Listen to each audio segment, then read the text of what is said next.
بسم اللہ الرحمن الرحیم۔ السلام علیکم ورحمۃ اللہ وبرکاتہ۔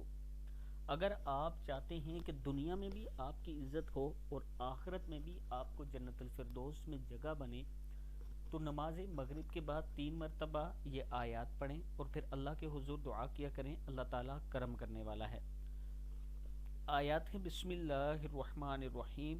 قد افلح المؤمنون الذین هم فی صلاتهم خاشعون والذین هم عن اللغو معرضون والذین هم للزکاة فاعلون والذین هم لفروجهم حافظون الا على ازواجهم او ما ملکت ایمانهم فإنهم غیر ملومین فمن ابتغى وراء ذلك فأولئك هم العادون والذين هم لأماناتهم وعهدهم راعون والذين هم على صلواتهم يحافظون أولئك هم الوارثون الذين يرثون الفردوس هم فيها خالدون۔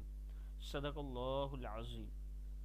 مغرب کے بعد یہ آیات پڑھ کے اللہ کے حضور دعا کیا کریں، اللہ تعالیٰ ضرور کرم کرنے والا ہے، دنیا میں بھی آپ کو عزت ملے گی اور آخرت میں بھی۔ السلام علیکم ورحمۃ اللہ وبرکاتہ۔